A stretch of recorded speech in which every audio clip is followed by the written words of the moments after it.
Good day, everyone. My name is Toyosi Labeodo. I'm the principal immigration consultant of Trinity Immigration Services. Now, there's this thing I want to talk about. Of recent, we've been having so many of our clients getting visitors visa approvals, and I want to talk about something that is very important, because if you're not careful about it, you can be deported back to your home country. But before I go on, I want to advise that you subscribe to our YouTube channel. Our handle is Trilling Travel. We post many videos that you're going to love. Just go to our YouTube page, you will see a lot of videos. Watch them, share them with your friends, and don't forget to click on the bell notification button so that anytime we post any new video, you'll be the first to get to know about it. Now, many people are getting visitors visa approvals, but one thing they don't understand is that the visa that was given to you does not allow you to come to Canada. I'll repeat myself again. The visa that they put in your passport is not what allows you to come into Canada. The visa allows you to travel to Canada. At the point of entry, the CBSA officer, that's the Canada Border Service officer, will determine whether you come in or go back. So you need to be careful. So what are the things that can allow them to turn you back? You have a visitor's visa, and if they suspect that your main reason for coming to Canada is come and work, if they get to know, they can deport you. You are coming on a visiting visa.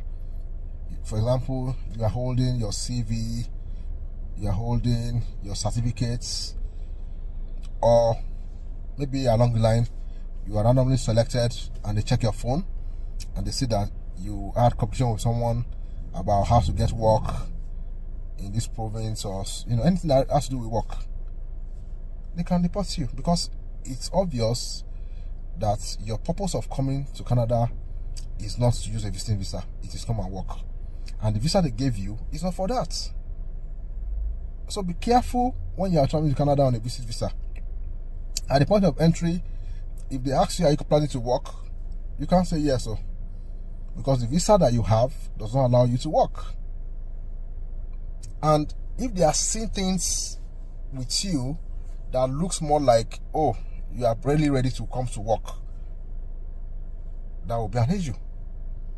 So be careful when you are coming on visit visa. You still need to, because when you apply for the visa, I'm sure many of those who have applied forgot that you are telling them that, oh, I'm just coming for 2 weeks, I'm just coming for 1 week, I'm just coming for 1 month. After that period, I will go back. You still need to mention what you said you are going to do, that you feel for them earlier on. And if that event has passed, you need to get another event or something else that you can explain that, oh, this is what I'm coming to do. So if, for example, you said you were planning to travel to Canada in January, and maybe we are in June, we are traveling in September, you tell them, oh, you have to have a plan. Oh, I'm coming for holidays, I'm going to stay at this hotel, I'm going to stay for 2 weeks, look at my return tickets, it's just for 2 weeks or thereabouts. Don't make the mistake of buying one way. If I buy one way, most of the airlines will not carry you. But if you go and buy 1 year tickets, and the visa officer sees that, oh, you bought 1 year ticket, return ticket of 1 year, they are likely going to deport you. They will not allow you to enter Canada. Or they'll just give you 1 day and say, okay, come back tomorrow, you're going back to your country of origin. So be careful. Don't buy tickets as if you are still going back. You're going to spend limited time that you said you're going to spend. Is it 2 weeks? Is it 1 month? If you start making them feel like you are planning to stay much longer than you should stay, they can ask you more questions that can lead you to where you do not want to go to. So take your time. Know that, okay, I'm coming for a visit visa. I have a visitor visa, and this is what I've said I'm coming to do. Have a plan. How long are you planning to stay? You can't want to stay for too long unless you have something you are doing. Maybe you have your kids, your aunties, your brothers that you are staying. Even if you have brothers or whatever, you won't come and stay with them for 6 months. What will you be doing? How will you work? Don't forget that you told them earlier on that you are working somewhere. You're going to go back to where you're working, or so many things. With your employer, if you have an employer back home, Will your employer release you for 6 months to stay out of work because you are coming to Canada for vacation? No. So if you are coming on a visit visa, maintain whatever you have said, or have a definite plan, because they will ask you. They will ask you, and if you are not able to defend yourself well, they may not allow you to enter. So as I said earlier on, the visa you have does not allow you to come to Canada. It allows you to, the visa allows you to travel down to the point of entry. At the point of entry, the Canada Border Service Agents officer, CBSA officer, will determine if you are going in or not. So depending on how you defend yourself, depending on the document they see with you, and they can check your phone. As I said, they can check your phone. I had someone who did consider with me, and they checked the phone, and all they saw there was that she had chats with somebody that helped me look for a job and all that, and they deported the person on that basis that, oh, you are not really planning to stay in Canada, and you're not really planning to stay briefly in Canada.